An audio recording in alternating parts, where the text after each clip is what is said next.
Welcome to Chandrasekhar tutorials. Previous class లో మనం అంతఃస్రావ గ్రంథులలో పీయూష గ్రంథిని గురించి మాట్లాడుకున్నాం. ఫ్రెండ్స్, డిఎస్సి నోటిఫికేషన్ లో రాబోతోంది కాబట్టి డిఎస్సి పాయింట్ ఆఫ్ వ్యూలో బయాలజికల్ సైన్సెస్ లో ఈ అంతఃస్రావ గ్రంథులు అనేది చాలా ముఖ్యమైన అంశం. సో మన ఛానల్ గనక మీకు నచ్చినట్టయితే సబ్స్క్రైబ్ చేయండి, లైక్ చేయండి, షేర్ చేయండి, కింద కామెంట్ బాక్స్ లో కామెంట్ చేయండి. ఎందువల్లంటే మీరు మీ షేరింగ్ పెరిగినా, మీ సబ్స్క్రైబ్ పెరిగినా అది నాకు ఒక ఎనర్జీలా పనిచేసి మున్ముందు నేను మీ డిఎస్సి ఎగ్జామ్ అయ్యేంత వరకు కూడా మరిన్ని మీకు ఉపయోగకరమైన వీడియోలు చేయడానికి ప్రోత్సాహకరంగా ఉంటుంది. ఇక ప్రీవియస్ వీడియోలో మనం పీయూష గ్రంథి గురించి మాట్లాడుకున్నాం. ఈ వీడియోలో అంతఃస్రావ గ్రంథులలో ఉన్న మిగిలిన గ్రంథుల గురించి చర్చిద్దాం. అందులో మొదటగా థైరాయిడ్ గ్రంథి.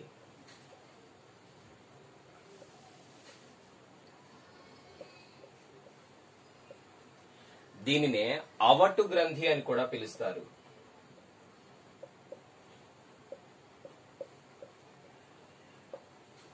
ఏంటంటే థైరాయిడ్ గ్రంథి, దీనినే అవటు గ్రంథి అని కూడా పిలుస్తారు. ఈ థైరాయిడ్ గ్రంథి మన మెడ భాగంలో, అడమ్స్ యాపిల్ కి క్రింద భాగంలో, అడమ్స్ యాపిల్ షేప్ తెలుసు మనకి, ఇంచుమించుగా ఈ థైరాయిడ్ గ్రంథి కూడా అదే రకంగా ఉంటుంది. అందువలన ఈ థైరాయిడ్ గ్రంథి మీరు జాగ్రత్తగా అబ్జర్వ్ చేసినట్టయితే ఇది ఏ షేప్ లో కనిపిస్తుందండి? హెచ్ ఆకారంలో కనిపిస్తుంది. సో అంతఃస్రావ గ్రంథులలో హెచ్ ఆకారంలో ఉన్న గ్రంథి ఏది అంటే థైరాయిడ్ గ్రంథి. ఈ థైరాయిడ్ గ్రంథి ఏ భాగంలో అమరి ఉంటుంది? మెడ భాగంలో, అడమ్స్ యాపిల్ కు క్రింది భాగంలో అమరి ఉంటుంది. అయితే ఈ థైరాయిడ్ గ్రంథి రిలీజ్ చేసే హార్మోన్లు ఏమిటి అంటే మొదటిది థైరాక్సిన్, రెండవది కాల్సిటోసిన్,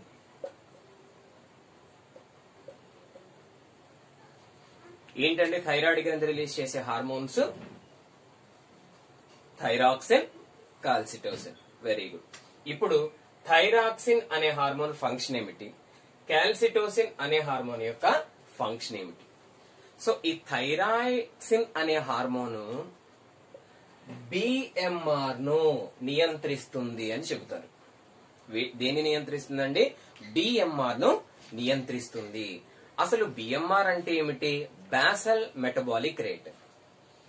బాసల్ మెటబాలిక్ రేట్ అంటే ఏమిటంటే ఒక మనిషి ఆహారం తీసుకున్న 12 గంటల తరువాత 25 డిగ్రీల సెంటీగ్రేడ్ వద్ద విశ్రాంతి దశలో ఉన్నప్పుడు అతని శరీరం నుండి విడుదలయ్యే ఉష్ణోగ్రతనే ఏమని పిలుస్తారండి? బిఎంఆర్. ఇక్కడ మీరు గుర్తు పెట్టుకోవాల్సిన ఒక అంశం ఏంటంటే టెంపరేచర్. ఎందుకంటే బాడీలో, మన శరీరంలో గ్లూకోజ్ బర్న్ అయినప్పుడు శక్తి రిలీజ్ అవుతుంది. అలా శక్తి రిలీజ్ అయినప్పుడు మన శరీరం యొక్క ఉష్ణోగ్రత కూడా ఏమవుతుందండి? పెరుగుతుంది. అందుకే మనం ఎక్కువగా వ్యాయామాలు చేసినప్పుడు మనకి శక్తి కావాలి కాబట్టి ఆ శక్తిని ఉత్పత్తి చేయడానికి మన శరీరంలో ఎక్కువగా గ్లూకోజ్ బర్న్ అవుతూ శక్తిని విడుదల చేస్తూ ఉంటుంది. ఆ విడుదలైన శక్తి వలన మన శరీరం యొక్క ఉష్ణోగ్రత ఏమవుతుందండి? పెరుగుతుంది, టెంపరేచర్ పెరుగుతుంది. అందుకే ఆ టెంపరేచర్ ని కూల్ చేయడం కోసం, ఎందుకంటే మన శరీరంలో రక్తం యొక్క ఉష్ణోగ్రత ఎలా ఉండాలండి? మన బాడీ టెంపరేచర్ ఇప్పుడు ఎలా ఉండాలి? కాన్స్టెంట్ గా ఉండాలి. సో ఇక్కడ శక్తి విడుదల ఉష్ణోగ్రత పెరిగిపోతుంది. ఆ ఉష్ణోగ్రతను క్రమబద్ధీకరించడం కోసమే మన స్వేద గ్రంథులు ఏం చేస్తాయంటే స్వెట్ గ్లాండ్స్ చెమటని ఉత్పత్తి చేసి మన బాడీని చల్లబరుస్తూ ఉంటాయి.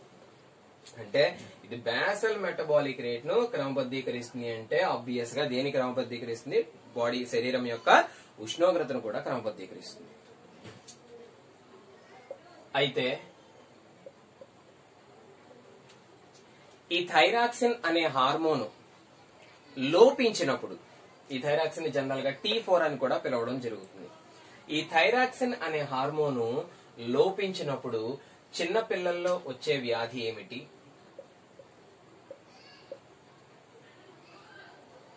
సో పిల్లల్లో వచ్చే వ్యాధి ఏమిటి?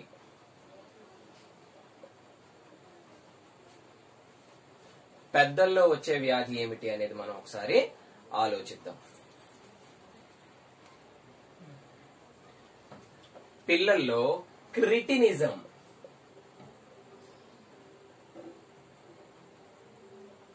అంటే చిన్నపిల్లల్లో థైరాక్సిన్ విడుదలవ్వాల్సిన దానికన్నా తక్కువ పరిమాణంలో విడుదలైనప్పుడు ఆ పిల్లలో వచ్చే వ్యాధి క్రిటినిజం.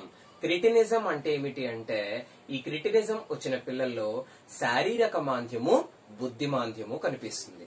అంటే శారీరకమైనటువంటి వికాసము, బుద్ధిపరమైనటువంటి వికాసము ఆ పిల్లలలో లోపించడం. ఇక పెద్దవారిలో గనక ఈ థైరాక్సిన్ స్రావం గనక తక్కువ ఉత్పత్తి అయితే లేదా లోపించినప్పుడు మిక్సిడోమా. ఏమిటండి వ్యాధి పేరు? మిక్సిడోమా. సో ఈ వ్యాధి లక్షణాలు ఏమిటి అంటే, డోమా అన్న పదం మనకి కోమా అన్నట్టుగా వినిపిస్తుంది కదా. కోమా అంటే ఎక్కువగా నిద్రపోవడం, అంతేనండి, నిద్రలోనే ఉండడం కోమా అంటే. సో మిక్సిడోమా అంటే ఇక్కడ డోమా కోమా కింద తీసుకుంటే ఈ వ్యాధి వచ్చిన వాళ్ళు ఎక్కువసేపు ఎక్కువగా నిద్రపోతూ ఉంటారు.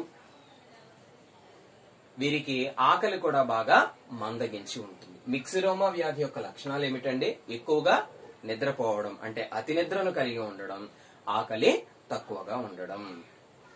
ఒకవేళ ఈ థైరాక్సిన్ గనక పెద్దలలో ఎక్కువగా ఉత్పత్తి అయితే అప్పుడు వచ్చే వ్యాధి గ్రేవ్స్. ఈ గ్రేవ్స్ నే ఎగ్జాఫ్థాల్మిక్ గాయిటర్ అని పిలుస్తారు. ఏమని పిలుస్తారండి? ఎగ్జాఫ్థాల్మిక్ గాయిటర్. అయితే ఈ గ్రేవ్స్ యొక్క లక్షణం ఏంటి? ఈ గ్రేవ్స్ వ్యాధి ఎలాంటి లక్షణాలను చూపిస్తుంది అంటే, ఈ గ్రేవ్స్ వచ్చిన వారిలో శరీరం యొక్క ఉష్ణోగ్రత బాగా పెరుగుతుంది. మీకు ఆల్రెడీ చెప్పాను, బేసల్ మెటబాలిక్ రేట్ ని కంట్రోల్ చేస్తుంది అన్నప్పుడే చెప్పాను, టెంపరేచర్ ని కూడా కంట్రోల్ చేస్తున్నాను. సో దీని లోపల శరీరం యొక్క ఉష్ణోగ్రత పెరుగుతుంది. ఇలా పెరిగి వాళ్లలో కళ్ళు బయటకు వచ్చేస్తాయా అన్నంతగా కనుగుడ్లు పెద్దవిగా మారిపోతాయి. అది ఎగ్జాఫ్థాల్మిక్ గాయిటర్ యొక్క లక్షణము. ఎందుకు ఎగ్జాఫ్థాల్మిక్ గాయిటర్ అంటున్నానంటే, ఈ గాయిటర్ కి సంబంధించి మరొక వ్యాధి మనకి కనిపిస్తుంది. సో మీరు గుర్తుపెట్టుకోవాలి, ఇక్కడ చదివే డిఎస్సికి ప్రిపేర్ ఆస్పిరెంట్స్ గుర్తుపెట్టుకోవాలి, థైరాక్సిన్ యొక్క స్రావము తక్కువగా ఉన్నప్పుడు పెద్దలలో కలిగే వ్యాధి గ్రేవ్స్, చిన్నపిల్లల్లో కలిగే వ్యాధి క్రిటినిజం. ఎక్కువగా ఉన్నప్పుడు థైరాక్సిన్ స్రావం ఎక్కువగా ఉన్నప్పుడు వచ్చే వ్యాధి గ్రేవ్స్, తక్కువగా ఉన్నప్పుడు వచ్చే వ్యాధి మిక్సిడోమా. ఇది పెద్దలలో. చిన్నపిల్లల్లో థైరాక్సిన్ స్రావం తక్కువగా ఉన్నప్పుడు వచ్చిన వ్యాధి క్రిటినిజం. ఇక థైరాయిడ్ గ్రంథి లేదా అవటు గ్రంథి స్రవించే మరొక హార్మోన్ ఏమని చెప్పుకున్నామండి? కాల్సిటోసిన్. ఆస్పిరెంట్స్ గుర్తుపెట్టుకోవాలి, ఖచ్చితంగా హార్మోనులను గుర్తుపెట్టుకోవాలి. ఎగ్జామినేషన్ లో హార్మోనుల గురించి, వాటి యొక్క ఫంక్షన్ల గురించే ఎక్కువగా అడగడం జరుగుతుంది. సో ఈ కాల్సిటోసిన్ యొక్క విధి ఏమిటి అని గనక మనం చూసినట్లయితే, ఈ కాల్సిటోసిన్ ఎముకలలోను రక్తంలోను కాల్షియం యొక్క స్థాయిని నియంత్రిస్తూ ఉంటుంది. ఈ కాల్సిటోసిన్ ఏం చేస్తుందండి? ఎముకలలోను రక్తంలోను కాల్షియం యొక్క స్థాయిని నియంత్రిస్తుంది. సాధారణంగా మన శరీరంలో 70% కాల్షియం ఎముకలలో ఉంటే 30% కాల్షియం రక్తంలో ఉంటుంది. ఎముకల పటత్వానికి మనకి ఏం కావాలి? కాల్షియం కావాలి. అలాగే రక్తం గడ్డ కట్టడానికి ఉపయోగించే లవణము, మినరల్, రక్తము గడ్డ కట్టడానికి ఉపయోగపడే మినరల్ ఏది అంటే మనం కాల్షియం అని చెప్తాం. సో అందుకని రక్తంలో కాల్షియం కూడా ఉండాలి. అయితే ఈ కాల్సిటోసిన్ ఏం చేస్తుంది అంటే, రక్తంలో కాల్షియం యొక్క స్థాయిని తగ్గించి ఎముకలలో కాల్షియం యొక్క స్థాయిని పెంచుతుంది. కాల్సిటోసిన్ ఏం చేస్తుందండి? రక్తంలో కాల్షియం యొక్క స్థాయిని తగ్గించి ఎముకల్లో కాల్షియం యొక్క స్థాయి పెంచుతుంది. అంటే ఎప్పుడైతే రక్తంలో కాల్షియం యొక్క స్థాయి పెరుగుతుందో ఇమ్మీడియట్ గా కాల్సిటోసిన్ యొక్క ఉత్పత్తి పెరిగి రక్తంలో కాల్షియం యొక్క స్థాయిని తగ్గించి ఎముకల్లో కాల్షియం యొక్క స్థాయిని పెంచుతుంది. ఇది కాల్సిటోసిన్ యొక్క ముఖ్యమైనటువంటి విధి. ఇక ఈ థైరాయిడ్ గ్రంథి గురించి మనం మాట్లాడే చివరి అంశం ఏమిటంటే, ఈ మనం తీసుకునే రోజువారీ ఆహారంలో అయోడిన్ గనక లోపించినట్లయితే ఏమిటండి? అయోడిన్ గనక లోపించినట్లయితే థైరాక్సిన్ అనే హార్మోను రిలీజ్ అవ్వడం తగ్గిపోతుంది. సో థైరాక్సిన్ యొక్క స్థాయిలు తగ్గిపోతాయి. థైరాక్సిన్ స్రావం విడుదల అనేది దేని మీద ఆధారపడి ఉంటుంది అంటే మనం ఆహారంలో తీసుకునే అయోడిన్ వలన. సో ఈ అయోడిన్ లోపించినప్పుడు థైరాక్సిన్ లోపిస్తుంది. ఈ థైరాక్సిన్ లోపించడం వలన దానినే ఆ స్థితినే మనం సామాన్య గాయిటర్.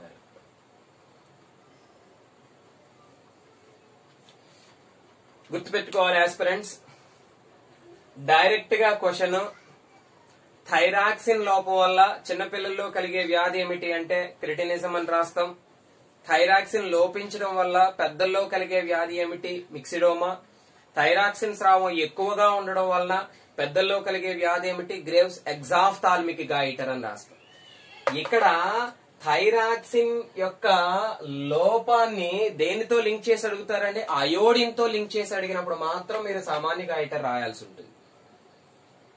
సో మనం తీసుకునే ఆహార పదార్థంలో అయోడిన్ తగ్గడం వలన వచ్చే వ్యాధి ఏమిటి అన్నప్పుడు మనం సామాన్య గాయిటర్. దీన్నే మెడవాపు. ఇక్కడ మెడ వాస్తుందండి. ఇది ఆస్పిరెంట్స్ ఖచ్చితంగా గుర్తుపెట్టుకోవాల్సిన అంశం. అడుగుతారు అయోడిన్ లింక్ చేసి అడిగినప్పుడు సామాన్య గాయిటర్, అయోడిన్ ని లింక్ చేయకుండా థైరాక్సిన్ గురించి అడిగినప్పుడు ఏమిటండి? ఎక్కువైనప్పుడు, థైరాక్సిన్ స్రావం ఎక్కువైనప్పుడు వచ్చేది ఎగ్జాఫ్థాల్మిక్ గాయిటర్. మనం తీసుకునే ఆహార పదార్థాలు అయోడిన్ లోపించడం వల్ల థైరాక్సిన్ స్రావం విడుదల మీద ప్రభావం చూపిస్తుంది. అప్పుడు వచ్చే వ్యాధి సామాన్య గాయిటర్. అయితే అయోడిన్ తక్కువగా తీసుకోవడానికి థైరాక్సిన్ లోపించడానికి సంబంధం ఏమిటండి అని మీరు అడగవచ్చు. ఇప్పుడు మీరు తీసుకునే ఆహారంలో ఐరన్ ఉన్న ఆహారం తీసుకున్నారనుకోండి, బాగా రక్తం పడుతుందని మీ పెద్దవాళ్ళు చెప్తారు. ఐరన్ తీసుకోవడానికి రక్తం పడడానికి సంబంధం ఏమిటి అంటే బ్లడ్ లో ఉండే హిమోగ్లోబిన్ అనే ఒక పెద్ద స్ట్రక్చర్ లో మధ్యలో ఉండే ఎలిమెంట్ ఐరన్. అంటే ఆ స్ట్రక్చర్ నిర్మితం కావాలి అంటే మధ్యలో ఏముండాలి? ఐరన్ ఉండాలి. ఐరన్ లేకపోతే ఆ స్ట్రక్చర్ నిర్మితం అవ్వదు. అదే విధంగా థైరాక్సిన్ స్ట్రక్చర్, థైరాక్సిన్ అనే హార్మోన్ స్ట్రక్చర్ ని కనుక మీరు అబ్జర్వ్ చేసినట్టయితే అందులో ఉండాల్సిన మూలకం అయోడిన్. కార్బన్ హైడ్రోజన్ తో పాటు అందులో అయోడిన్ అనే మూలకం ఉంటుంది. ఎప్పుడైతే మనం అయోడిన్ ని అందించమో అప్పుడు థైరాక్సిన్ యొక్క నిర్మాణం పూర్తవదు, కాబట్టి దాని ఉత్పత్తి అనేది జరగదు. ఈ విధంగా అయోడిన్ లోపం వలన థైరాక్సిన్ లోపించి కలిగే వ్యాధిని మనం ఏమని పిలుస్తాం? సామాన్య గాయిటర్. ఇక తరువాతి గ్రంథి, ఎలాగో థైరాయిడ్ గ్రంథి గురించి చెప్పుకున్నాం కాబట్టి మనం తరువాతి గ్రంథి పారాథైరాయిడ్ గ్రంథి. ఏమిటండి? పారాథైరాయిడ్ గ్రంథి. సో లొకేషన్ కూడా ఇంపార్టెంట్ అండి. ఎక్కడుందో కూడా మనం గుర్తుపెట్టుకోవాల్సిన అంశము. సో పారాథైరాయిడ్ గ్రంథి ఎక్కడ ఉంటుంది అంటే మీకు థైరాయిడ్ గ్రంథిని నేను ఇలా వేసి చూపించాను. ఈ థైరాయిడ్ గ్రంథి వెనక వైపు ఉన్న 4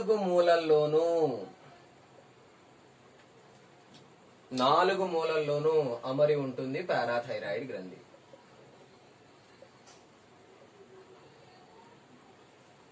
ఇదే పారాథైరాయిడ్ గ్రంథి. సరే, ప్రతి గ్రంథి కూడా మనం తెలుసుకోవాల్సిన అంశం ఏమిటండి? ఏ హార్మోన్ రిలీజ్ చేస్తుంది. సో ఈ పారాథైరాయిడ్ గ్రంథి రిలీజ్ చేసే హార్మోన్ ఏమిటి అంటే పారాథార్మోన్. అంటే కలిపేసి మాట్లాడుతున్నారండి. మీరు ఇంగ్లీష్ లో గనక చూసినట్టయితే PTH, పారాథైరాయిడ్ హార్మోన్ అంటాం. మీరు గూగుల్లో కావాలంటే పారాథైరాయిడ్ హార్మోన్ అని సెర్చ్ చేయండి. సో దాన్ని కొంచెం కాన్సెప్ట్ చేసి ఏం చేస్తామంటే పారాథార్మోన్ అని పిలుస్తారు. సో హార్మోన్ చెప్పిన వెంటనే మనకు కావాల్సిన దీని యొక్క విధి ఏమిటి? పారాథార్మోన్ యొక్క విధి ఏమిటి అంటే ఇది శరీరంలో పొటాషియం, సోడియం, మెగ్నీషియం, కాల్షియంల యొక్క స్థాయిని నియంత్రిస్తూ ఉంటుంది.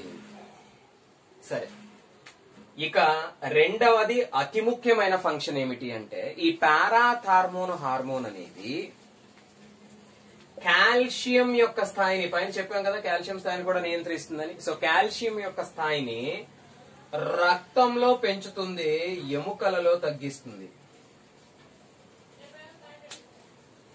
ఇదే విషయాన్ని కాల్సిటోసిన్ చెప్పాను. ఎలా చెప్పాను? పూర్తి వ్యతిరేకంగా చెప్పాను. కాల్సిటోసిన్ ఏం చేస్తుంది అంటే ఎముకలలో కాల్షియం స్థాయిని పెంచుతుంది, రక్తంలో కాల్షియం స్థాయిని తగ్గిస్తుంది. కానీ పారాథార్మోన్ అలా చేయదండి. రక్తంలో కాల్షియం స్థాయిని పెంచుతుంది. ఏ విధంగా? ఎముకలలో కాల్షియం స్థాయిని తగ్గించి. సో ఎప్పుడైతే రక్తంలో కాల్షియం స్థాయి అనేది తగ్గుతుందో అది ఒక ట్రిగ్గర్ లాగా పనిచేస్తుంది దేని రిలీజ్ కి, పారాథార్మోన్ రిలీజ్ కి. ఎప్పుడైతే రక్తంలో కాల్షియం యొక్క స్థాయి తగ్గుతుందో వెంటనే పారాథైరాయిడ్ గ్రంథి అనేది పారాథార్మోన్ హార్మోన్ రిలీజ్ చేస్తుంది. ఈ పారాథార్మోన్ హార్మోన్ ఏం చేస్తుందంటే ఎముకలలో కాల్షియం యొక్క స్థాయిని తగ్గించి అది స్లోగా రక్తంలోకి విడుదల చేస్తుంది. ఎప్పుడైతే ఎముకలలో కాల్షియం యొక్క స్థాయి తగ్గుతుందో ఎముకల యొక్క పటుత్వం తగ్గి ఎముకలు తేలికగా విరిగిపోయే అవకాశం ఉంటుంది. ఆ వ్యాధినే ఆస్టైటిస్ ఫెబ్రోజా ఏమంటారండి? ఆస్టైటిస్ ఫెబ్రోజా. సో ఆస్టైటిస్ ఫెబ్రోజా అనే వ్యాధి ఎందుకు కలుగుతుంది అంటే ఎముకలలో కాల్షియం యొక్క స్థాయిలో తగ్గడం వల్ల. దీనికి కారణం పారాథార్మోన్ అనే హార్మోన్ అధికంగా రిలీజ్ అయినప్పుడు. గుర్తుపెట్టుకోండి, సాధారణమైన స్థాయిలో రిలీజ్ అయితే ఏ ప్రాబ్లం లేదు. బట్ పారాథార్మోన్ హార్మోన్ గనక అధిక స్థాయిలో రిలీజ్ అయినప్పుడు ఎముకలలో ఉండాల్సిన దానికన్నా కాల్షియం స్థాయి తగ్గిపోయి రక్తంలో అధికమవుతుంది. ఇలా ఎముకలలో కాల్షియం స్థాయి ఉండాల్సిన దానికన్నా తగ్గినప్పుడు వచ్చే వ్యాధినే మనం ఆస్టైటిస్ ఫెబ్రోజా అని పిలుస్తారు. ఇది పారాథైరాయిడ్ హార్మోన్ గురించి. అయితే ఈ పారాథైరాయిడ్ హార్మోన్ వలన చిన్నపిల్లల్లో వచ్చే వ్యాధి ఆల్రెడీ చెప్పాను మీకు. పారాథార్మోన్ ఎక్కువగా రిలీజ్ అయినప్పుడు ఆస్టైటిస్ ఫెబ్రోజా వస్తుందని. చిన్నపిల్లల్లో వచ్చే వ్యాధిని టిటానీ అని పిలుస్తారండి. సో ఈ టిటానీ అంటే ఏమిటంటే రక్తంలో ఎప్పుడైతే కాల్షియం యొక్క స్థాయి పెరిగిపోయిందో ఇది కండరాలలోకి కాల్షియం చేరి కండరాల యొక్క మృదువైన లేదా తేలికైన కదలికలను నిలుపుదల చేస్తుంది. అంటే కండరాలు ఏమవ్వాలండి? తేలికగా కదలాలి. అలా కదలనివ్వకుండా చేస్తుంది ఏంటది? కాల్షియం. దీనివల్ల ఏమవుతుందంటే ఈ చేతులను కాళ్లను పిల్లలు సరిగ్గా కదల్చలేని పరిస్థితి వస్తుంది. ఆ పరిస్థితిని ఏమని పిలుస్తారంటే టిటానీ అని పిలుస్తారు. సో పారాథార్మోన్ హార్మోన్ యొక్క ఫంక్షన్ గురించి తెలిసినప్పుడు ఆస్పిరెంట్స్ గమనించాలి. ఇక్కడ ఎముకలలో కాల్షియం యొక్క స్థాయిని తగ్గిస్తుంది, రక్తంలో కాల్షియం యొక్క స్థాయిని పెంచుతుంది అని మీరు గుర్తుపెట్టుకోవాల్సిన అవసరం ఉంది. అదే విధంగా కాల్షియం యొక్క స్థాయి ఎముకల్లో తగ్గినప్పుడు ఎముకలు బలహీనపడతాయి. అప్పుడు వచ్చే వ్యాధినే ఆస్టైటిస్ ఫెబ్రోజా అని పిలుస్తారని చెప్పుకున్నాం. అదే విధంగా చిన్నపిల్లల్లో ఈ కాల్షియం అనేది కండరాలలోకి చేరి రక్తంలో ఎప్పుడైతే కాల్షియం స్థాయి పెరుగుతుందో కాల్షియం అనేది కండరాలలోనికి చేరి కండరాల కదలికలను నిలుపుదల చేస్తుంది. దీని వల్ల వచ్చే వ్యాధిని మనం టిటానీ అని పిలుస్తారని చెప్పుకున్నాం. ఇక తరువాతి గ్రంథి అధివృక్క గ్రంథి. అధివృక్క గ్రంథి అభ్యర్థులు గమనించాలి. అధివృక్క గ్రంథికి సంబంధించి ఎక్కువగా క్వశ్చన్స్ అడగడం జరుగుతుంది. సో దీని మీద కాస్త ఏకాగ్రతగా వినాల్సిన అవసరం ఉంది. సో అధివృక్క గ్రంథి, దీనినే మనం ఎడ్రినల్ గ్లాండ్ అంటాం. ఇది శరీరంలో ఏ భాగంలో ఉంటుంది? గుర్తుపెట్టుకోండి, ప్రతి గ్రంథి కూడా లొకేషన్ అనేది చాలా చాలా చాలా ఇంపార్టెంట్. లొకేషన్ గుర్తుపెట్టుకోవాల్సిన అవసరం ఉంటుంది. సో ఎక్కడ ఉంటుందండి అధివృక్క గ్రంథి? ఇలా మూత్రపిండం ఉంటుంది అని మనం అనుకున్నట్టయితే ఈ మూత్రపిండం పైన టోపీ వలె కనిపించే గ్రంథిని మనం అధివృక్క గ్రంథి అంటాము. ఈ అధివృక్క గ్రంథిని గనక మనం గమనించినట్లయితే ఇలా టోపీ లాగా ఉందన్నాం కదా. సో దీంట్లో రెండు భాగాలు ఉంటాయి. చూద్దాం. ఈ టోపీని ఇలా ఉంటుందని చెప్పుకున్నాం కదా. సో దీన్ని గనక నేను ఇలా చూపించినట్లయితే సో పైన ఉన్న ఈ భాగాన్ని ఏమంటారు, లోపల ఉన్న ఈ భాగాన్ని ఏమంటారు? సో పైన పొరలా ఉన్న ఈ భాగాన్ని వల్కలము అంటాము, లోపలి భాగాన్ని దవ్వ అంటాం. సో పైన ఉన్న భాగాన్ని ఏమంటాం? వల్కలము. లోపలి భాగాన్ని ఏమంటామండి? దవ్వ. అంటే అధివృక్క గ్రంథి విడుదల చేసే హార్మోన్ల గురించి చెప్పాలి అంటే ముందుగా మనకి రెండు భాగాల గురించి తెలియాలి. ఒకటి వల్కలము, రెండవది దవ్వ. ఈ దవ్వ రెండు రకాల హార్మోన్ రిలీజ్ చేస్తుందండి. ఒకటి ఎడ్రినలిన్, రెండవది నాన్ ఎడ్రినలిన్. అభ్యర్థులు గమనించాలి. సో దవ్వ భాగం రిలీజ్ చేసే హార్మోన్లు ఏమిటి అనొచ్చు, లేదా ఎగ్జామ్ లో మిమ్మల్ని ఎడ్రినలిన్ అండ్ నాన్ ఎడ్రినలిన్ అనే హార్మోన్లు అధివృక్క గ్రంథిలోని ఏ భాగం నుండి విడుదలవుతాయి అంటే ఏ భాగం నుండి విడుదలవుతాయండి, దవ్వ భాగం నుండి విడుదలవుతాయి. ఈ ఎడ్రినలిన్ నాన్ ఎడ్రినలిన్ అనే హార్మోనులు మానవునిలో ఉద్రేకాలను సమన్వయపరుస్తూ ఉంటాయి. అంటే ఏదైనా ఒక సంఘటన ఎదురైనప్పుడు ఆ సంఘటనకి ఎలా ప్రతిస్పందించాలి. సో ఉద్రేకము లేదా ఉద్వేగము అంటే ఇవి ఉద్వేగాలు నియంత్రిస్తూ ఉంటాయండి. ఉద్వేగాలు అంటే ఏమిటి, కోపం కావచ్చు, భయం కావచ్చు, ఆందోళన కావచ్చు, ఇలాంటి వాటిని మనం ఉద్వేగాలు అని పిలుస్తాం. సో ఈ ఉద్వేగాలను నియంత్రించేది ఎడ్రినల్ అండ్ నాన్ ఎడ్రినల్ హార్మోన్లు. సో ఏ విధంగా మనం చెప్పొచ్చు అంటే దీనికి ఒక ఉదాహరణ తీసుకుందాం. ఒక రోడ్డు మీద ఇద్దరు మనుషులు కొట్టుకుంటూ ఉన్నారు. ఒక వ్యక్తి అటువైపుగా వెళ్తున్నాడు. ఇప్పుడు ఈ వ్యక్తి అలా కొట్టుకోవడం చూసి వెంటనే ఏంటి ఇక్కడ గొడవ జరుగుతుంది, ఇలా ఎందుకు కొట్టుకుంటున్నారని వెళ్లి చొరవ తీసుకుని వాళ్ళని ధైర్యంగా విడదీయవచ్చు. లేదా అదే వ్యక్తి ఈ గొడవ పడే వ్యక్తిని చూసి ఇప్పుడు మధ్యలోకి వెళితే వీళ్ళు ఈ గొడవలో నన్ను కూడా కొట్టడం జరుగుతుందేమోనని ఆ గొడవ వైపుకే వెళ్లకుండా అటు నుంచి దూరంగా పారిపోవచ్చు.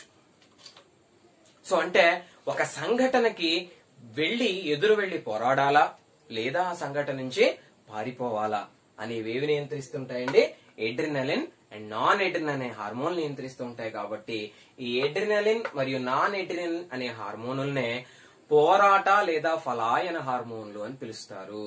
అభ్యర్థులు గమనించాలి, ఎగ్జామ్ లో చాలా కాంపిటేటివ్ ఎగ్జామినేషన్ లో అడిగిన క్వశ్చన్ ఈ క్రింది వాటిలో ఏ హార్మోన్ను పోరాట లేదా ఫలాయన హార్మోన్ అంటారు అంటే అది ఎడ్రినలిన్ మరియు నాన్ ఎడ్రినలిన్. ఇక వల్కలం అనే భాగం నుండి విడుదలయ్యే స్రావాలు మనకి 3 రకాలు ఉన్నాయండి. ఒకటి గ్లూకోకార్టికాయిడ్స్,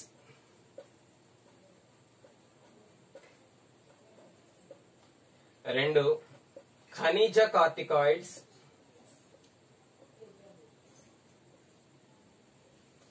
మూడు లైంగిక కార్టికాయిడ్స్. సో వల్కలం విడుదల చేసే స్రావాలను ఏమని పిలుస్తారు, కార్టికాయిడ్స్ అని పిలుస్తారు. ఆ కార్టికాయిడ్స్ ఎన్ని రకాలు ఉన్నాయి, గ్లూకోకార్టికాయిడ్స్, ఖనిజ కార్టికాయిడ్స్, లైంగిక కార్టికాయిడ్స్. సో గ్లూకోకార్టికాయిడ్స్ రిలీజ్ చేసే హార్మోన్ ఏంటి అంటే కార్టిసోల్. అభ్యర్థులు గమనించాలి, చాలా చాలా చాలా ఇంపార్టెంట్ అండి కార్టిసోల్. సో హార్మోన్ విధే ఇంపార్టెంట్, ఈ కార్టిసోల్ విధి మనకు చాలా ఇంపార్టెంట్. సో ఈ కార్టిసోల్ యొక్క విధి ఏమిటంటే ఇది కార్బోహైడ్రేట్ల సంశ్లేషణలో పాల్గొంటుంది. ఈ క్రింది వాటిలో ఏ హార్మోన్ కార్బోహైడ్రేట్ల యొక్క సంశ్లేషణలో పాల్గొంటుందని అడిగితే కార్టిసోల్ గురించి రాయాలి. ఎందుకు కార్బోహైడ్రేట్ల సంశ్లేషణ అనేది అంత ముఖ్యమైన అంశం అంటే మీరు గుర్తుపెట్టుకోండి, మన శరీరంలో ఈ కార్బోహైడ్రేట్లు అంతిమంగా గ్లూకోజ్ ఫామ్ లోకి మారాలి. ఈ గ్లూకోజ్ ఆక్సిజన్ ప్రెసెన్స్ లో మండినప్పుడు మనకి శక్తి విడుదలవుతుంది. సో కార్బోహైడ్రేట్ల నుండి గ్లూకోజ్ వచ్చి గ్లూకోజ్ నుంచి శక్తి విడుదల అయ్యేంత వరకు కూడా ఏది ఇన్వాల్వ్ అవుతుందండి, ఈ కార్టిసోల్ అనేది ఇన్వాల్వ్ అవుతుంది. కాబట్టి సో కార్టిసోల్ అనేది ఎందులో పాల్గొంటుంది, కార్బోహైడ్రేట్ల సంశ్లేషణలో పాల్గొంటుంది. అదే విధంగా శాస్త్రవేత్తలు గమనించారట, ఒక మనిషి ఒత్తిడికి గురైనప్పుడు ఆ మనిషి శరీరంలో కార్టిసోల్ యొక్క ఉత్పత్తి పెరుగుతుంది. శాస్త్రవేత్తలు ఏమని గుర్తించారండి, ఎవరైనా ఒక మనిషి ఒత్తిడికి గురైనప్పుడు ఆ మనిషి దేహంలో కార్టిసోల్ యొక్క పరిమాణం ఉత్పత్తి పెరుగుతుంది. సో దీని ఉత్పత్తి పెరగడం వల్ల ఎందుకు పెరుగుతుంది అంటే ఆ వ్యక్తి యొక్క ఒత్తిడిని తగ్గించడం కోసం. అందుకే దీన్ని ఏమని పిలుస్తారంటే cortisol is also called as stress hormone. చాలా చాలా చాలా ఇంపార్టెంట్, అభ్యర్థులు గమనించాలి. ఏ హార్మోన్ ను స్ట్రెస్ హార్మోన్ అని పిలుస్తారు అంటే కార్టిసాల్. ఏ హార్మోన్ స్ట్రెస్ హార్మోన్ అని పిలుస్తారండి, కార్టిసోల్. అయితే ఒత్తిడిని తగ్గించడానికి కార్టిసోల్ కావాలి, కానీ ఈ కార్టిసోల్ యొక్క ఉత్పత్తి కూడా మితిమీరి జరిగితే ఇది క్రొవ్వుల యొక్క జీవక్రియను విచ్ఛిన్నం చేస్తుంది. సో కార్టిసోల్ యొక్క పరిమాణం పెరిగినప్పుడు క్రొవ్వుల యొక్క జీవక్రియను విచ్ఛిన్నం చేస్తుంది. ఇలా విచ్ఛిన్నం చేయడం వలన ఆ క్రొవ్వు పదార్థాలు అనేవి మన పొట్ట కింద ఉన్న చర్మంలోనికి అంటే బెల్లీ ఫ్యాట్ గా మారతాయి. పొట్ట కింద ఉన్న చర్మంలోనికి వెళుతుంది. ఆ వ్యాధినే బఫెలో డెత్ అని పిలుస్తారు. సో బఫెలో డెత్ అనే వ్యాధి రావడానికి కారణం కూడా కార్టిజాల్. సో కార్బోహైడ్రేట్ల సంశ్లేషణలో పాల్గొంటుంది. కార్టిజాల్ ని స్ట్రెస్ హార్మోన్ అని అంటారు. అదే విధంగా దీని ఉత్పత్తి కనుక ఎక్కువైనప్పుడు పొట్ట క్రింద ఉన్న చర్మంలో విపరీతమైన క్రొవ్వులు చేరడం జరుగుతుంది. ఈ వ్యాధినే బఫెలో డెత్ అని పిలుస్తారు. ఇది వాల్కనం నుండి రిలీజ్ అయ్యే గ్లూకోకార్టికాయిడ్స్ గురించి. ఇక ఖనిజ కార్టికాయిడ్స్ లో హార్మోన్ ఆల్డోస్టిరాన్. సో ఆల్డోస్టిరాన్ ఒక ఖనిజ కార్టికాయిడ్. ఏమిటి ఆల్డోస్టిరాన్ యొక్క ముఖ్యమైన విధి అంటే ఇది శరీరంలో sodium, potassium, calcium, magnesium and phosphorus ల స్థాయిని నియంత్రిస్తూ ఉంటుంది. అదే విధంగా ఇంకొక ముఖ్యమైన విధి ఉందండి దీనికి. ఇది ఈ ఖనిజ కార్టికాయిడ్స్ అనేవి రక్తం అనే కాదు, శరీర ద్రవాల యొక్క pH ని మెయింటైన్ చేస్తూ ఉంటాయి. ఇక్కడ మనకి రక్తం గురించి చెప్పాల్సి వస్తుంది కాబట్టి స్పెషల్ గా రక్తం గురించి చెప్తున్నాం. ఇది రక్తం యొక్క pH ను నియంత్రిస్తూ ఉంటుంది. ఈ ఆల్డోస్టిరాన్ గనక ఉత్పత్తి అవ్వాల్సిన పరిమాణంలో ఉత్పత్తి అవ్వకపోతే రక్తం యొక్క pH ఆమ్లత్వం వైపుకు పోతుందండి. అసలు రక్తం యొక్క pH ఎంత? ఒకసారి ఎగ్జామినేషన్ లో అడిగారు, ఈ క్రింది విలువలో రక్తం యొక్క pH ను గుర్తించండి. సో మానవ శరీరంలోని రక్తం యొక్క pH ఎంత అంటే 7.35 to 7.45. మనం pH స్కేల్ ని గనక గమనించినట్లయితే 0 నుండి 7 వరకు ఆమ్లత్వము, 7 నుండి 14 వరకు క్షారత్వము. 7 అనేది న్యూట్రల్ పాయింట్. సో 7 నుండి 6, 5, 4, 3, 2 ఇలా పోయే కొద్ది ఆమ్లత్వం పెరుగుతుంది. 7 నుండి కుడివైపుకు పోయే కొద్ది అంటే 8, 9, 10, 11 వెళ్లే కొద్ది క్షారత్వం పెరుగుతుంది. సో మన రక్తం యొక్క pH 7.35 to 7.45 అంటే 7 కి అవతల వైపే ఉంది కాబట్టి అంటే కొద్దిగా క్షారత్వాన్ని కలిగి ఉంటుంది రక్తం. అలాంటి క్షారత్వాన్ని కలిగి ఉండాల్సిన రక్తం ఆల్డోస్టిరాన్ కనుక లోపించినట్లయితే ఆమ్ల స్వభావంలోనికి మారుతుంది. మనకి తెలుసు కడుపుకు సంబంధించి ఎసిడిటీ అనే డిసీజ్. ఎసిడిటీ అంటే ఏంటండి? ఒక వ్యక్తి జనాశయంలో విడుదల అవ్వాల్సిన ఆమ్లాల కన్నా ఎక్కువ ఆమ్లం విడుదలవ్వడం. అంటే ఎక్కువ ఆమ్లాలు అనేది మన శరీరానికి మంచిది కాదు. ఎందుకంటే ఆమ్లానికి తినేసే నేచర్ ఉంటుందండి, కరోజివ్ నేచర్ ఉంటుంది. ఎక్కడైనా ఏ పదార్థాలైనా డ్యామేజ్ చేస్తుంది ఆమ్లం. సో ఇక్కడ కూడా రక్తం యొక్క pH ఎప్పుడైతే ఆమ్ల స్థాయికి చేరిందో ఈ ఆమ్ల స్థాయి వలన శరీరం యొక్క రంగు బంగారు వర్ణంలోనికి మారిపోతుంది. ఆ వ్యాధినే అంటే రక్తం యొక్క pH ఆమ్లత్వం వైపుకు మారి శరీరం బంగారు వర్ణంలోనికి మారగా వచ్చే వ్యాధిని ఏమని పిలుస్తారంటే ఎడిసన్స్ డిసీజ్. అభ్యర్థులు ఎక్కడైనా విన్నట్టు గుర్తొస్తుందండి? ఎడిసన్ అనగానే మీకు అంతఃస్రావ గ్రంథి వ్యవస్థ పితామహుడు థామస్ ఆల్వా ఎడిసన్ ఎందుకు అయ్యాడు అంటే ఎడిసన్ అనే శాస్త్రవేత్త ఒక మాట చెప్పాడు. ఆ మాట ఏమిటి అంటే అధివృక్క గ్రంథి విడుదల చేయవలసిన ఒక స్రావం విడుదల అవ్వకపోవడం వలన వ్యాధి కలుగుతుంది. ఆ వ్యాధిని ఏమని చెప్పుకున్నాం తర్వాత ఎడిసన్స్ డిసీజ్. అందుకే కదా ఆయన అంతఃస్రావ వ్యవస్థ పితామహుడు అని పిలిచాం. సో ఆ ఎడిసన్స్ వ్యాధి ఇదే. సో అంటే ఆ రోజు ఎడిసన్ చెప్పిన వ్యాధి రావడానికి కారణం ఏ హార్మోన్ అండి? ఆల్డోస్టిరాన్. సో ఆల్డోస్టిరాన్ లోపం వల్ల వచ్చే వ్యాధి ఏమిటి? ఎడిసన్స్ వ్యాధి. ఎడిసన్స్ వ్యాధులు రక్తం యొక్క pH ఆమ్లత్వం వైపుకు మారుతుంది. ఇది ఖనిజ కార్టికాయిడ్స్ గురించి. ఇక లైంగిక కార్టికాయిడ్స్ లో మనం మాట్లాడేది ఆండ్రోజన్స్. అభ్యర్థులు చెబుతున్నప్పుడు మీరు స్వంతంగా గనక ఒక నోట్బుక్ మెయింటైన్ చేసుకున్నట్టయితే అది మీకు ఎగ్జామ్ టైంలో రివిజన్ కి చాలా బాగా ఉపయోగపడుతుంది. సో లైంగిక కార్టికాయిడ్స్ లో విడుదలయ్యే హార్మోన్ ఏమిటండి? విడుదలయ్యే హార్మోన్స్ ఏంటంటే ఆండ్రోజన్స్. సో ఈ ఆండ్రోజన్స్ యొక్క లక్షణం ఏమిటంటే ఇవి ద్వితీయ లైంగిక లక్షణాలను ప్రేరేపిస్తాయి. ఆండ్రోజన్స్ ఏం చేస్తాయండి? ద్వితీయ లైంగిక లక్షణాలు. మీకు తెలుసు పురుషులలో ద్వితీయ లైంగిక లక్షణాలు మీసాలు రావడం, గడ్డాలు రావడం, రోమాలపై ఛాతీపై రోమాలు రావడం, స్త్రీలలో అయితే వక్షోజాలు పెరగడం, కటి కింద భాగం వెడల్పు అవడం. ఇవన్నీ మనం కౌమార దశ గురించి చెప్పుకున్నాం. సో ఈ ద్వితీయ లైంగిక లక్షణాలను ప్రేరేపిస్తాయి ఆండ్రోజన్స్. అయితే పురుషులలో రావాల్సిన ఆండ్రోజన్స్ స్త్రీలలో విడుదల అవ్వాల్సిన ఆండ్రోజన్స్ పురుషులలో విడుదలైన మళ్ళీ అవి రకరకాల వ్యాధులకు దారితీస్తాయి. సో ఇలా మనకి ఇక్కడ ఈ ఆండ్రోజన్స్ లోపాల వల్ల తలెత్తే వ్యాధులు స్త్రీలలో గనక చూసినట్టయితే, ఒకటి విరులిజం, రెండు హిర్సుటిజం,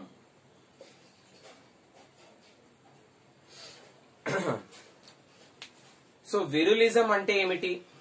విరులిజం అంటే ఏమిటి అంటే సాధారణంగా మీసాలు గడ్డాలు రావడం అనేది పురుషుల యొక్క లక్షణం. కానీ స్త్రీలలో గనక మీసాలు గడ్డాలు వచ్చినట్టయితే ఆ వ్యాధిని విరిలిజం అని పిలుస్తారు. అదేవిధంగా హిర్సుటిజం, ఛాతీపై రోమాలు రావడం కూడా పురుషులలో ద్వితీయ లైంగిక లక్షణం. ఒకవేళ స్త్రీలలో కూడా ఛాతీపై రోమాలు వస్తే దానిని హిర్సుటిజం అని పిలుస్తారు. సో మీకు ఎగ్జామ్ లో గుర్తుండాలంటే ఏం లేదు, ఈ మధ్యన కరోనా వచ్చిన తర్వాత మాస్క్ గురించి యాడ్ ఇచ్చినప్పుడు మీసాలు తిప్పుతూ హీరో గారు మీసాలు ఉండడం వీరుడి లక్షణం అన్నారు. సో ఇక్కడ విరులిజం లో వీరు ఉంది. వీరు అంటే మీసాలు. సో మీసాలు ఎవరికి ఉండాలి? మగవాళ్ళకు ఉండాలి. కానీ ఎవరికి ఉన్నాయి? ఇప్పుడు ఆడవాళ్ళకు ఉంది. సో అలా మీరు విరులిజం యొక్క లక్షణాన్ని గుర్తుపెట్టుకోవచ్చు.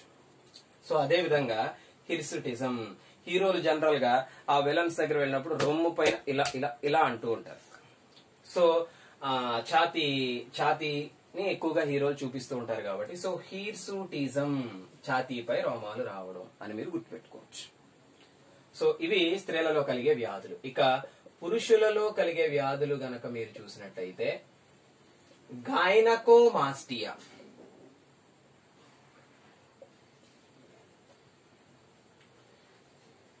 సో గైనకోమాస్టియా అంటే ఏమిటి అంటే స్త్రీల వలె పురుషులలో గనక వక్షోజాలు పెరిగినట్టయితే ఆ వ్యాధిని గైనకోమాస్టియా అని పిలుస్తారు. సో స్త్రీలలో లాగా పురుషులలో వక్షోజాలు పెరిగినట్టయితే ఆ వ్యాధిని గైనకోమాస్టియా అని పిలవడం జరుగుతుంది. సో ఇది అధివృక్క గ్రంథి గురించి. ఒకసారి మళ్ళీ చూడండి మీరు. అధివృక్క గ్రంథిలో రెండు భాగాలు ఉంటాయి. ఇది ఒకటి వల్కలము, రెండవది దవ్వ. వల్కలం విడుదల చేసే స్రావాలని మనం ఏమంటామండి? కార్టికాయిడ్స్ అంటాం. మూడు రకాలు: గ్లూకోకార్టికాయిడ్స్, ఖనిజ కార్టికాయిడ్స్, లైంగిక కార్టికాయిడ్స్. గ్లూకోకార్టికాయిడ్స్ లోకి వచ్చేటప్పటికి రిలీజ్ అయ్యే హార్మోన్ కార్టిజాల్. ఇది కార్బోహైడ్రేట్ల సంశ్లేషణలో పాల్గొంటుంది. ఒత్తిడి పెరిగినప్పుడు మానవంలో ఎక్కువగా రిలీజ్ అవుతుంది. అందువల్ల దీన్ని స్ట్రెస్ హార్మోన్ అంటాం. ఈ కార్టిజోల్ కనుక ఎక్కువ పరిమాణంలో విడుదలైనప్పుడు క్రొవ్వుల జీవక్రియ అనేది విచ్ఛిన్నమై మన పొట్టలో చర్మము క్రిందకి కొవ్వు ఎక్కువగా చేరుతుంది. దీన్నే బఫెలో డెత్ అని పిలవడం జరుగుతుంది. అదేవిధంగా ఖనిజ కార్టికాయిడ్స్ లో మనం ఆల్డోస్టెరాన్ గురించి చెప్పుకున్నాం. ఈ ఆల్డోస్టెరాన్ అనేది లోపించినప్పుడు రక్తం యొక్క pH ఆమ్లత్వం వైపుకు వెళుతుంది. దీన్నే ఎడిసన్స్ వ్యాధి అని మనం చెప్పుకోవడం జరిగింది. అదేవిధంగా లైంగిక కార్టికాయిడ్స్ లో చూసినట్లయితే ఆండ్రోజన్స్ అంటాం. ఈ ఆండ్రోజన్స్ అనేవి స్త్రీలలోను పురుషులను కొన్ని వ్యాధులు రావడానికి కూడా కారణం అవుతున్నాయి. సో వీటి లోపాల వల్ల స్త్రీలలో వచ్చే వ్యాధులు విరిలిజం, హిర్సుటిజం. పురుషుల్లో వచ్చే వ్యాధి గైనకోమాస్టియా. ఇక దవ్వ భాగం నుండి విడుదలయ్యే హార్మోన్లు రెండు ఎడ్రినల్ అండ్ నాన్ ఎడ్రినల్. ఇవి ఉద్వేగాలను కంట్రోల్ చేస్తాయి. అందుకే అధివృక్క గ్రంథిని ఉద్వేగాల గ్రంథి అని కూడా పిలుస్తారు. అధివృక్క గ్రంథిని ఏమని పిలుస్తారండి? ఉద్వేగాల గ్రంథి అని కూడా పిలవడం జరుగుతుంది. ఇక తరువాతి అంతఃస్రావ గ్రంథి క్లోమ గ్రంథి.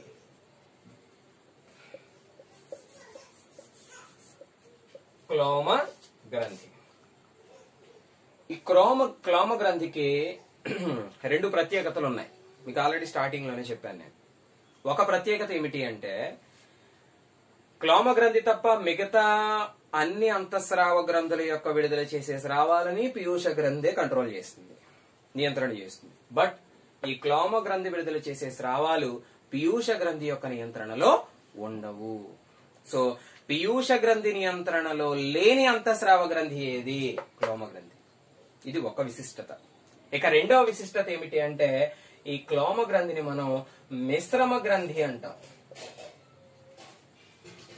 అయితే ఎందువలన క్లోమ గ్రంథిని మిశ్రమ గ్రంథి అనడం జరిగింది అంటే అంతఃస్రావ గ్రంథులు విడుదల చేసే స్రావాలను హార్మోనులు అంటారని చెప్పుకున్నాం. అంటే వినాళ గ్రంథులు హార్మోనులను విడుదల చేస్తాయి, నాళాలను కలిగిన గ్రంథులు ఎంజైములను విడుదల చేస్తాయి.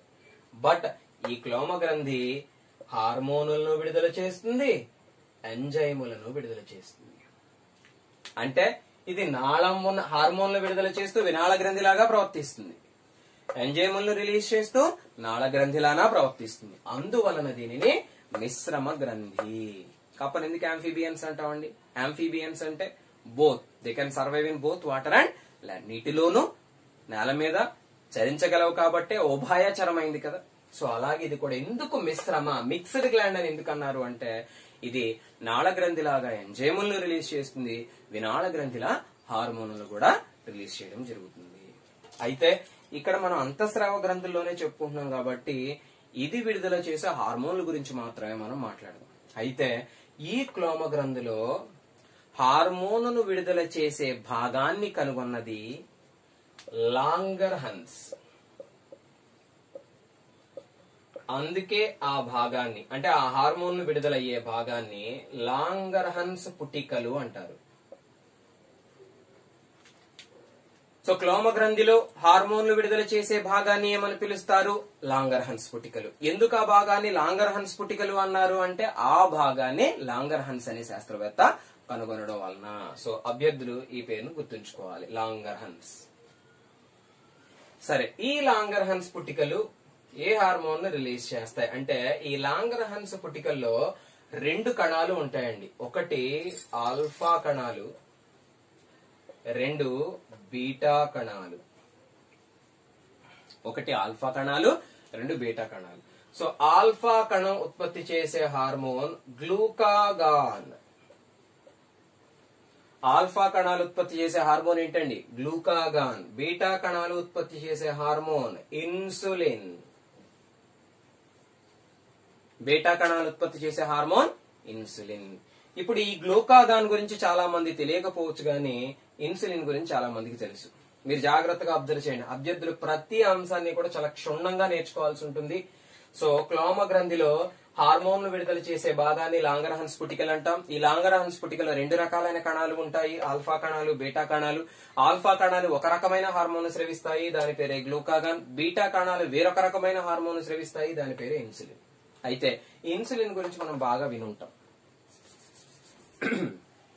ఈ ఇన్సులిన్ యొక్క పని ఏమిటి అంటే సాధారణంగా మన శరీరంలో శక్తి విడుదల అవ్వాలి అంటే దానికి ఏం కావాలంటే గ్లూకోజ్ కావాలి. ఒక రోజుకు మానవ శరీరంలో శక్తి విడుదలకు అవసరమయ్యే సగటు గ్లూకోజ్ విలువ 500 గ్రాములు. ఎంత గ్లూకోజ్ కావాలంటే మనకి రోజుకి 500 గ్రాములు గ్లూకోజ్ కావాలి. సో మానవ శరీరంలో ఒక రోజుకు కావాల్సిన గ్లూకోజ్ పరిమాణము ఎంత అని అడిగితే 500 గ్రాములు. అయితే ఈ 500 గ్రాములకు తగ్గట్టుగానే మనం తింటున్నామా? ఒక్కొక్క రోజు ఎక్కువ తింటాం, ఒక్కొక్క రోజు తక్కువ తింటాం. ముందు ఎక్కువ తింటే ఏం జరుగుతుంది? మనం తీసుకున్న ఆహారం వలన ఆ రోజు శరీరంలో నాకు 1000 గ్రాముల గ్లూకోజ్ ఉత్పత్తి అయింది. కానీ నా శరీరానికి కావాల్సిన గ్లూకోజ్ అంతా 500 మాత్రమే. అప్పుడు మన శరీరం ఏం చేస్తుంది అంటే నాకు శరీరానికి 500 గ్రాములు కావాలి, మిగతా 500 గ్రాములు అవసరం లేదు కాబట్టి ఈ 500 గ్రాముల గ్లూకోజ్ ని ఇన్సులిన్ ఎలా మారుస్తుంది అంటే గ్లైకోజన్ గా మారుస్తుంది.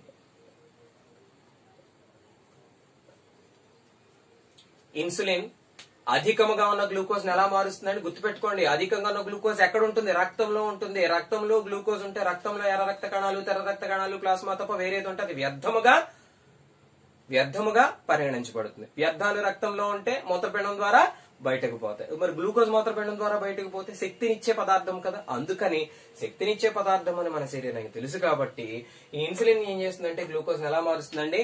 గ్లైకోజన్ గా మార్చి కాలేయ కణాలలోను ఎడిపోజ్ కణాలలోను దాచి ఉంచుతుంది.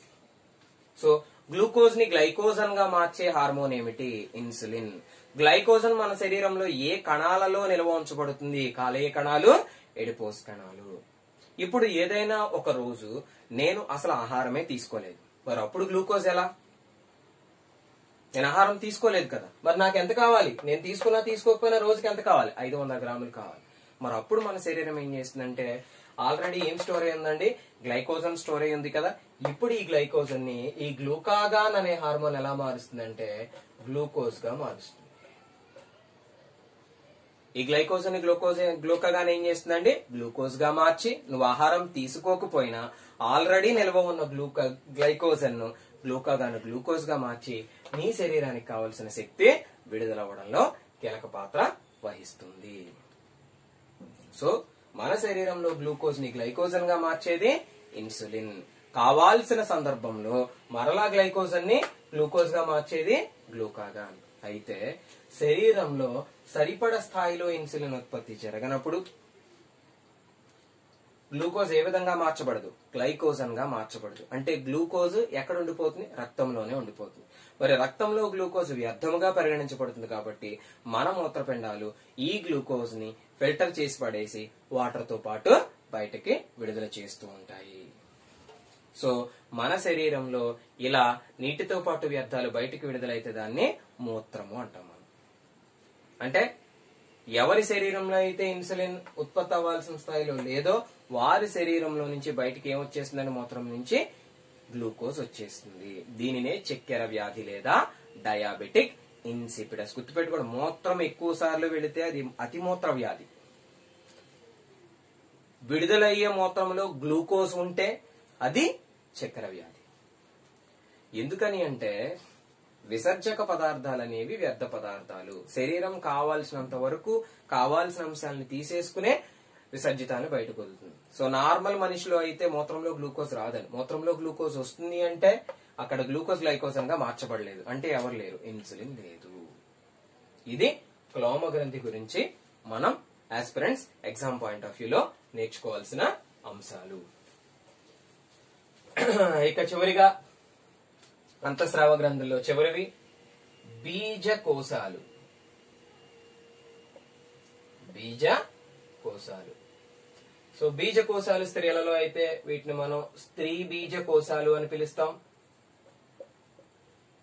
మీరు జంతువులలో ప్రత్యుత్పత్తి, మానవుల్లో ప్రత్యుత్పత్తి చదువుకున్నారు కాబట్టి మీకు అవగాహన ఉన్న అంశం ఇది. సో స్త్రీ బీజకోశాలు విడుదల చేసే హార్మోన్లు రెండు. ఒకటి ఈస్ట్రోజన్ అండ్ రెండోది ప్రొజెస్టిరాన్. ముష్కాలు విడుదల చేసే హార్మోన్ టెస్టోస్టిరాన్.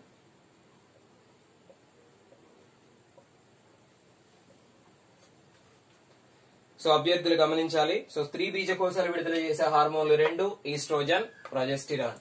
ముష్కాలు విడుదల చేసే హార్మోన్ టెస్టోస్టిరాన్. ఇక ఈస్ట్రోజన్ యొక్క విధి ఏమిటి, ప్రొజెస్టిరాన్ యొక్క విధి ఏమిటి? ఈస్ట్రోజన్ అనేది స్త్రీ బీజకోశాల నుండి అండం విడుదలకు సహాయపడుతుంది. ఇది ఆల్రెడీ నేర్చుకున్నాం మనం. అదే విధంగా స్త్రీలలో అండం విడుదలైనప్పటి నుంచి ఏం స్టార్ట్ అవుతుందండి, ఋతుచక్రం అనేది స్టార్ట్ అవుతుంది. సో స్త్రీలలో అండం విడుదలకు, అండ విడుదలతో పాటు ఋతుచక్రం యొక్క గమనము సరిగ్గా జరగడానికి ఈస్ట్రోజన్ అనే హార్మోన్ సహాయపడుతుంది. ఇక ప్రొజెస్టిరాన్. ప్రొజెస్టిరాన్ ని మనం ఏమని పిలుస్తామంటే, ఈ ప్రొజెస్టిరాన్ ని ప్రెగ్నెన్సీ హార్మోన్ లేదా పిండ ప్రతిష్టాపన హార్మోన్.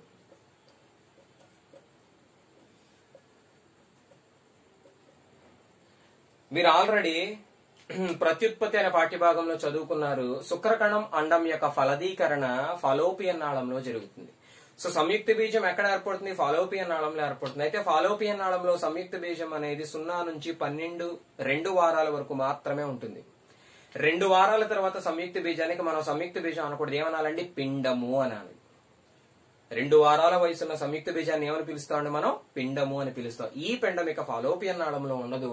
ఎక్కడికి వస్తుంది అంటే ఫాలోపియన్ నాళంలో గర్భాశయం దగ్గరకు వచ్చి గర్భాశయం యొక్క గోడను అంటిపెట్టుకుంది. ఇలా గర్భాశయం యొక్క గోడని పిండం అంటిపెట్టుకోవడానికి ఉపయోగపడే హార్మోన్ ప్రొజెస్టిరాన్. అందుకే దీన్ని పిండ ప్రతిష్టాపక హార్మోన్ అని పిలుస్తారు. అదే విధంగా స్త్రీలలో ద్వితీయ లైంగిక లక్షణాలను కూడా ప్రేరేపిస్తుంది.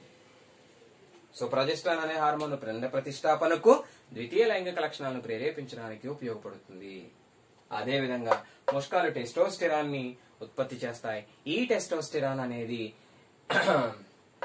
ముష్కాలు శుక్రకణాలను ఉత్పత్తి చేయడానికి ఉపయోగపడతాయి. అదే విధంగా ఈ టెస్టోస్టిరాన్ అనే హార్మోన్ పురుషుల్లో ద్వితీయ లైంగిక లక్షణాలను ప్రేరేపిస్తుంది. సో ఈ విధంగా పీయూష గ్రంథి తప్ప మిగిలిన అంతఃస్రావ గ్రంథులన్నిటినీ మరి ఒక్కసారి మనం పునశ్చరణ చేసుకుందాం.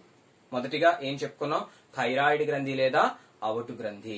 ఇది 2 రకాల హార్మోన్లు స్రవిస్తుంది. ఒకటి థైరాక్సిన్, రెండవది క్యాల్సిటోసిన్. అదే విధంగా పారాథైరాయిడ్ గ్రంథి, దీనినే మనం పారాథార్మోన్ అనే హార్మోన్ రిలీజ్ చేస్తుంది అని చెప్పుకున్నాం. అదే విధంగా అధివృక్క గ్రంథి, అధివృక్క గ్రంథిలో రెండు భాగాలు ఉంటాయి, ఒకటి వల్కలము, రెండోది దవ్వ. వల్కలం విడుదల చేసే స్రావాన్ని కార్టికాయిడ్స్ అంటాం. ఈ కార్టికాయిడ్స్ లో గ్లూకోకార్టికాయిడ్స్, కార్టిజోల్ అనే హార్మోన్, ఖనిజ కార్టికాయిడ్స్, ఆల్డోస్టెరాన్ అనే హార్మోన్, లైంగిక కార్టికాయిడ్స్, ఆండ్రోజన్స్ అనే హార్మోన్. ఇక దవ్వ భాగం రెండు రకాల హార్మోన్ ఉత్పత్తి చేస్తుంది, ఎడ్రినల్, నాన్ ఎడ్రినల్. వీటినే పొరాటా లేదా ఫలాయన హార్మోన్ అని చెప్పుకున్నాం. ఇక క్లోమ గ్రంథి, దీన్ని మిశ్రమ గ్రంథి అని చెప్పుకున్నాం.